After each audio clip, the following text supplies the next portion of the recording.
Assalamualaikum warahmatullahi wabarakatuh. Waalaikumsalam warahmatullahi wabarakatuh.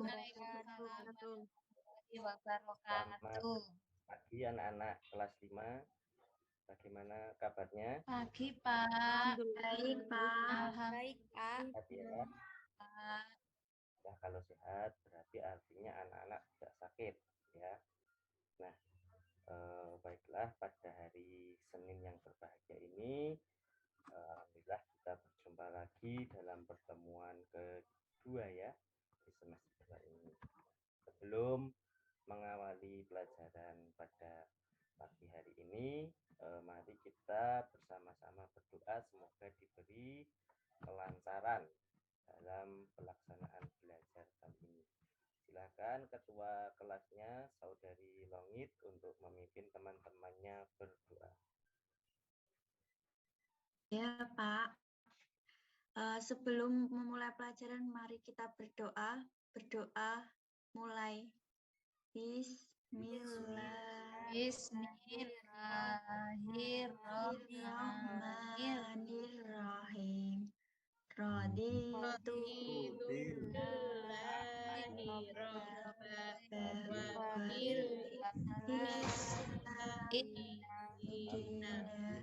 wa bi Muhammadin nabiyyan rasulullah. Rabbi zidni ilma warzuqni. Amin. Ya Rabbal alamin. Terima kasih Saudari Longit telah memimpin teman-temannya berdoa. Semoga doa tadi bisa memperlancar kita dalam pelajaran kali ini. Nah, selanjutnya di sini Pak Guru akan mengabsensi kalian ya. Di sini semuanya hadir ya anak-anak ya. Ada yang sakit? Hadir, Pak. Tidak, Pak. Alhamdulillah, karena tadi semuanya sudah bilang saya hadir, saya sehat Pak. Alhamdulillah. Seperti itu semuanya hadir. Semoga kelas 5 selalu kompak, hadir seperti ini terus dan semangat belajar. Nah, sebelum pelajaran kita mulai, di sini Pak Guru akan memberi sebuah motivasi atau semangat ya. Jadi gini, kalau mana semangatmu? Ini semangatku. Mana semangatmu? Ini semangatku. Satu kali beri semangat. Oh, rock gitu ya. 2 kali beri semangat. Tepuk lagi. Rock, rock. Nah, 3 kali beri semangat. Rock, rock, rock, rock. Beri semangat. Tepuk tangan yang keras ya. Terus seperti itu. Nah, dengan seperti itu kamu bersemangat. Nah, anak-anak sebelum belajar Pak Guru akan memberikan sebuah kutipan hadis ya. Hadisnya, siapa yang menempuh jalan untuk mencari ilmu, maka Allah akan mudahkan baginya jalan menuju surga. Nah, ini hadis riwayat Muslim nomor 2699. Nah, artinya barang siapa di antara kita yang mencari ilmu, nah, terus sungguh-sungguh dalam mencari ilmu, maka Allah itu akan memudahkan jalan kita menuju surga. Siapa yang di sini pengen besok masuk surga? Yuk angkat tangan. Atau jawab. Saya, Pak. Nah, kalau pengen masuk surga. Saya, Pak. Ya, salah satunya harus mencari ilmu dengan sungguh-sungguh ya. Nah, nanti insya Allah kita akan dipermudah untuk menuju surganya Allah. Amin ya Robbal alamin. Ya, kemarin kita sudah belajar tentang apa anak-anak? Rukun iman dan iman kepada Nabi dan Rasul. Coba Pak Guru tanya di sini rukun iman ada berapa ya anak-anak ya? 6. 6. Ya, Saudari Lia, rukun iman ada 6 itu apa saja? Rukun iman ada 6. Yang pertama iman kepada Allah, kemudian iman kepada malaikat. Yang ketiga ada iman kepada kitab, yang keempat kepada rasul, yang kelima hari kiamat, dan yang keenam qada dan qadar, Pak. Iya, pintar sekali Mbak Lia ya. Nah, selanjutnya iman yang keempat tuh iman apa ya anak-anak? Iman kepada Nabi dan Rasul. Ada yang tahu artinya apa? Coba Saudari Faizah. Iman yang keempat. Iman kepada Rasul dan Nabi, Pak. Artinya apa? Artinya mempercayai bahwa Nabi dan Rasul itu diberi petunjuk oleh Allah. Nah, pintar sekali nih Saudara Faizah ya. Ya, karena kemarin juga sudah memperhatikan. Nah, ya. Jadi kalau kamu memperhatikan mesti bisa menjawab apa yang Pak Guru. Nah, itu adalah pelajaran yang telah kita pelajari pada pertemuan yang lalu. Nah, untuk pertemuan hari ini Pak Guru akan mengajak kamu untuk belajar mari mengenal Rasul-Rasul Allah, terutama Rasul Ulul Azmi.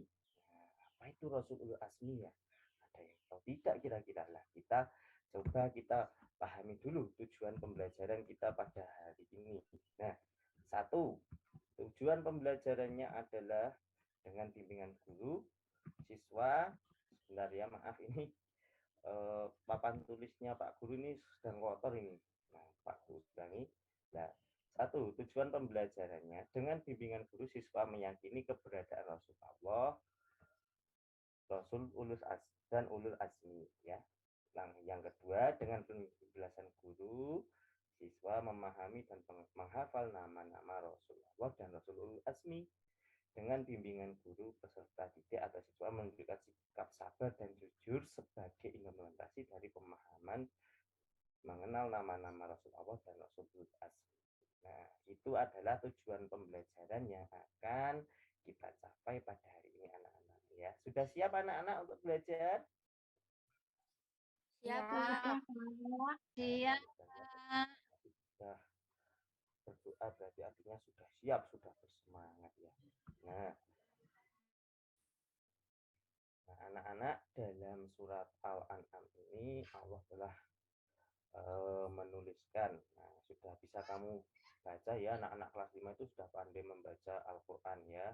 Bismillahirrahmanirrahim. Manursilu lil mursalina ila mubashirina wa munzirina wa ma amana wa aslaha fala khaufa alaihim wa la hum yahzanun. Artinya apa? Dan tidak kami mengutus para rasul melainkan untuk memberi kabar gembira dan peringatan. Nah, jadi rasul itu diutus Allah untuk memberi kabar gembira dan peringatan. Nah, tadi Saudari Faiyah sudah menjawab kalau rasul itu iman kepada Nabi dan Rasul itu percaya bahwa Nabi dan Rasul itu apa ya tadi Mbak Faizah tadi Nabi dan Rasul itu adalah orang yang diutus untuk memberi petunjuk ya seperti itu. Nah, maksudnya kabar gembira adalah menyampaikan janji Allah bagi orang yang menuruti perintahnya atau melakukan perintahnya. Bagi mereka diberikan kenikmatan dan kesenangan maupun kegembiraan di akhirat kelak.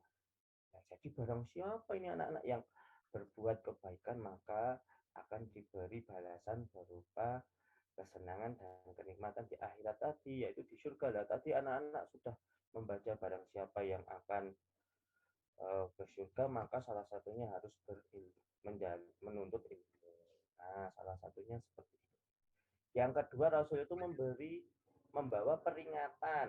Nah, artinya apa? Yaitu bagi mereka yang ingkar kepada Allah dan Rasulnya, maka akan mendapat balasan buruk, yaitu neraka jahanam. Na'udzubillah min dzalik. Nah, barang siapa yang sering berbuat jahat, sering berbuat maksiatan, maka akan diberikan balasan buruk berupa neraka jahanam. Itu adalah maksud surah Al-An'am ayat 48. Nah, selain itu Rasul itu harus memiliki 4 sifat wajib Nabi dan Rasul itu. Yang pertama ada sidik, yang artinya jujur dan benar. Nabi itu selalu jujur dan benar, tidak pernah berbohong, ya. Yang kedua amanah, artinya dapat dipercaya. Seorang Rasul itu wajib menyampaikan amanahnya, menyampaikan wahyu kepada kaumnya, ya, tidak boleh beringkar janji atau berkhianat. Yang ketiga yaitu tablik.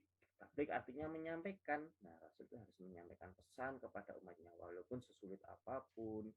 Itu Rasul harus menyampaikan. Seperti Nabi Muhammad itu ketika berdakwah itu, beliau awalnya berdakwah secara sembunyi-sembunyi karena khawatir akan diburu oleh para kaum kafir Quraisy. Namun Rasul itu memiliki sifat tablik tadi sehingga harus terang-terangan, sehingga harus harus menyampaikan sesulit apapun keadaannya. Yang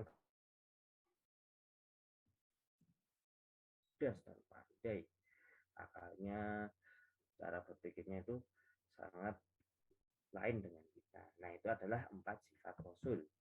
Nah, kemudian Rasul Ulul Azmi. Nah, Rasul Ulul Azmi itu apa? Nah, Rasul Ulul Azmi itu bisa kamu lihat di papan tulis ya. Nah, yang intinya Rasul Ulul Azmi itu adalah Rasul yang memiliki keteguhan, tekad, dan ketabahan serta kesabaran yang kuat, serta teguh dalam menjalankan tugasnya. Nah, kemudian siapa saja ya Rasulul Azmi? Nah, kita itu mengetahui Rasulul Azmi itu ada 5 anak-anak ya. 1, Nabi Nuh alaihissalam. Nah, Nabi Nuh ini mengajak umatnya untuk menyembah Allah ini anak-anak selama 950 tahun kepada umatnya, namun tidak digubris. Nah, bayangkan kamu disuruh berdakwah selama 950 tahun. Apa tidak capek? Tapi Nabi Nuh ini tidak capek, selalu tekadnya kuat, teguh tadi ya.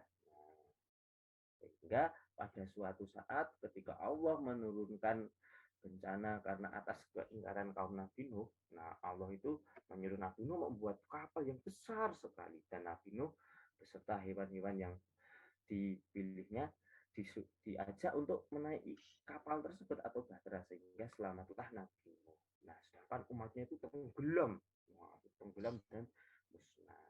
Nah, kemudian yang kedua Nabi Ibrahim alaihissalam. Nah, Nabi Ibrahim ini juga sama memiliki kesabaran atau tekad yang kuat.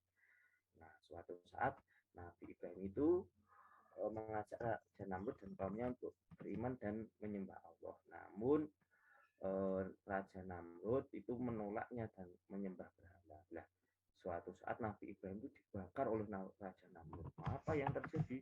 Nah, dengan kuasa Allah, Nabi Ibrahim diberi mukjizat untuk apa? Untuk tidak mempan dibakar api. Nah, yang ketiga adalah Nabi Musa alaihissalam. Nah, Nabi Musa ini sama. Ini menghadapi Raja Fir'aun yang zalim. Bahkan dirinya mengaku Tuhan. Nah, suatu saat Nabi Musa, ketika dikejar Raja Fir'aun ini, dia sampai di tengah lautan dan membawa tongkat besar anak-anak. Kemudian tongkatnya itu diacungkan dan membelah lautan. Bayangkan tongkat kecil itu bisa membelah lautan yang luas. Nah, itu terjadi karena mukjizatnya Nabi Musa dan seizinnya Allah. Nah, apa yang terjadi? Nabi Musa masuk ke dalam lautan tersebut dan menyeberang. Ketika itu disusul oleh siapa? Oleh Raja Fir'aun. Namun ketika Nabi Musa sudah berada di pojok yang satunya, sudah sampai di daratan yang lain, Raja Fir'aun berada di tengah-tengah. Akhirnya Allah menutup laut itu, dan sehingga Raja Fir'aun beserta pasukannya tenggelam dan musnah. Yang keempat adalah Nabi Isa alaihissalam. Nah, Nabi Isa ini juga memiliki kesabaran yang luar biasa. Dan yang terakhir adalah siapa lagi kalau bukan Rasul pujaan kita, yaitu baginda Nabi Muhammad Shallallahu Alaihi Wasallam. Nah, Nabi Muhammad ini terkenal jujur, sabar, dan ramah ya, bertanggung jawab, bekerja keras, sehingga diberi julukan Al-Amin atau terpercaya. Nah, Nabi Muhammad ini bukan sosok manusia yang pendam, dia adalah pemaaf, seperti itu ya Rasul Ulul Azmi. Tadi ada berapa anak-anak Rasul Ulul Azmi? Ada 5 ya. 5. 5, Pak. Nah, itu. Nah, lantas bagaimana kita meneladani Rasul Allah? Nah, terutama meneladani Rasul Ulul Azmi. Nah, meneladani itu artinya mencontoh. Nah, maka kita mencontohnya dengan cara bersabar atau kita mencontoh kesabaran Rasul yang memiliki keteguhan. Nabi Rasul Ulul Azmi ini tadi terkenal dengan kesabaran dan ketingkatannya yang luar biasa. Maka kita harus dicontoh. Seperti itu. Nah, meneladaninya seperti ini. 1, teguh dan sabar dalam belajar. 2, teguh dan sabar dalam beribadah. Dan selanjutnya bisa kamu baca sendiri ya anak-anak. Intinya kita harus teguh dan sabar dalam menjalani kehidupan. Nah, itulah materi yang Pak Guru berikan. Untuk selanjutnya, di sini Pak Guru sebelum membagi kelompok diskusi, Pak Guru akan bertanya dulu. Nanti salah satu anak-anak menjawab ya. Nah, tadi kan sudah. Ini selanjutnya Pak Guru akan bertanya kepada kalian. Nah, pertanyaan yang pertama, apa yang dimaksud Rasul Ulul Azmi? Coba Saudara Irwina menjawab. Nah, apa yang dimaksud dengan Rasul Ulul Azmi? Pak, Nah, apa? Rasul Ulul Azmi itu kalau nggak salah adalah para nabi dan rasul pilihan yang memiliki mukjizat lebih besar dari nabi rasul yang lain, Pak. Oh iya, betul tidak anak-anak? Betul ya. Ya, beri tepuk tangan dulu untuk Saudara Arif ya. Nah, pintar sekali ini berarti memperhatikan. Terus pertanyaan yang kedua. Terima kasih. Ya, siapa saja Rasul Ulul Azmi? Coba tadi. Siapa yang menjawab ini ayo? Saya Pak, saya bisa. Ya, silakan. Ulul Azmi yang pertama Nabi Nuh, kedua Nabi Ibrahim, Nabi Musa, Nabi Isa, yang terakhir Nabi Muhammad, Pak. Iya, ada berapa itu? Ada 5 ya? Ya, ada 5. Ya, betul tidak anak-anak? Boleh Pak ditambah lagi Pak itu?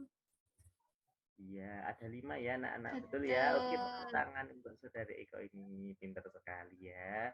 Nah, terima kasih Saudari Eko dan Saudara Arif ini ya telah menjawab dengan sangat pintar sekali. Nah, anak-anak di sini Pak Guru akan membagi kamu menjadi 3 kelompok. Nah, setelah dibagi, ini Pak Guru akan mengajak kamu untuk berdiskusi. Nah, ini materi yang akan kita diskusikan pada kali ini. 1, kenapa lazimnya hanya laki-laki dan kenapa Rasul Ulul Azmi hanya ada 5 di antara 25 nabi. Terus yang kedua, menurutmu apa boleh kalau Rasul itu tidak cerdas atau tidak fatunah? Tadi kan Pak Guru sudah menerangkan Rasul itu ada 4 syaratnya, sifatnya. Nah, yang ketiga, apa yang bisa diteladani tentang Rasul Ulul Azmi ya? Silakan kamu diskusikan bersama kelompokmu. Sudah selesai ya diskusinya ya? Sudah, Pak. Coba kelompoknya Saudari Lutfi Hanifah untuk membacakan hasil diskusinya. Yuk. Ya, boleh kelompoknya Saudari Faijah coba dibacakan hasilnya. Ya, yang nomor 1, karena Rasul itu laki-laki, karena memiliki sifat yang lebih sempurna dibandingkan Rasul yang lain, yaitu memiliki sifat sidik, amanah, tabligh, dan fatonah. Terus yang kedua, jawaban kedua apa Pak itu ya Pak ya? Oh, tidak boleh apabila tidak cerdas atau bodoh, nanti tidak bisa menyampaikan firman-firman Allah, Pak. Makanya harus cerdas. Terus yang ketiga, kita harus meneladani kesabaran dan semangat pantang menyerah dari Rasul Azmi, Pak. Ya, terima kasih kelompoknya Pak Ijab. Wah, sudah sangat hebat sekali ini ya, sudah bisa menjawab diskusi, sudah bisa menemukan diskusi dari hari ini ya. Wah, ini pertanyaan yang sulit bisa kamu pecahkan. Ya, oke, tepuk tangan untuk kelompoknya Faiza. Nah, ada yang mau menanggapi dari Saya Pak, pernyataan? Ya, mau silakan. tanya Pak, kelompoknya Pak Iza sudah bagus, tapi kan Iya. Rasul ada banyak Pak, selain 25 nabi, Nah, ada terus ribuan. Bisa saja Rasul itu perempuan. Terusnya ada tidak dalil yang memperkuat Rasul itu laki-laki, Pak? oh, seperti itu ya. Ada ini. Nah, tadi kan kelompoknya Faiza sudah menyebutkan Rasul itu laki-laki karena laki-laki itu sifatnya lebih sempurna ya. Nah, kalau Saudari Mila bertanya ada enggak dalilnya? Ada lah. Ini Pak Guru akan menerangkan ya. Dalam surat Yusuf ayat 109 yang artinya tidaklah kami mengutus sebelum kamu kecuali dari kalangan lelaki yang kami wahyukan kepada mereka di kalangan penduduk negeri. Nah, Al-Quran saja sudah berbicara bahwa kalangan lelaki yang kami wahyukan, berarti artinya Allah itu sudah mempercayakan Nabi dan Rasul itu hanya kepada kaum laki-laki karena tadi apa lebih sempurna dibanding perempuan. Bukan berarti Pak Guru di sini membedakan perempuan dan laki-laki, tidak ya. Tapi ini karena memang mengemban tugas yang sangat mulia. Jadi Nabi itu kenapa kebanyakan laki-laki dan memang laki-laki. Kalau perempuan bisa saja perempuan itu haid, berhalangan dan sebagainya, kan banyak halangannya. Jadi perempuan itu tidak bisa menjadi nabi. Nah, sedangkan laki-laki disinyalir menjadi manusia yang sempurna seperti itu. Nah, terima kasih anak-anak, setelah berdiskusi ada yang menanggapi, ada yang bertanya. Nah, mari kita beri aplaus bersama-sama ya. Nah, ada yang bisa menyimpulkan kegiatan belajar kita pada hari ini? Saya, Pak. Oh iya, silahkan. Yang dipelajari hari ini itu kita harus mempercayai kalau Rasul itu ada, Pak. Ya, terus? Nabi dan Rasul itu manusia pilihan Allah ya, Pak? Iya, betul, Ya. pilihan Allah. Ya, berarti kita juga harus meyakini kalau Nabi dan Rasul itu mempunyai sifat yang bagus untuk diteladani, Pak. Begitu, Pak. Ya, betul. Ada lagi yang mau menambahi selain Saudari Lia ini?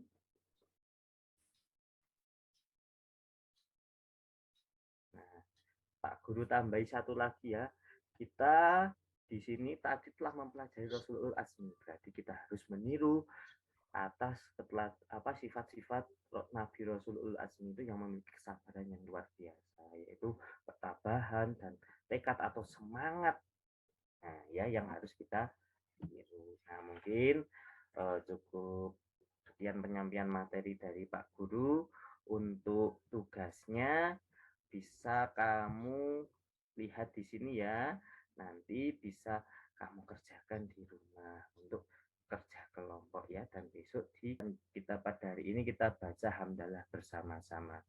Alhamdulillahirabbil alamin.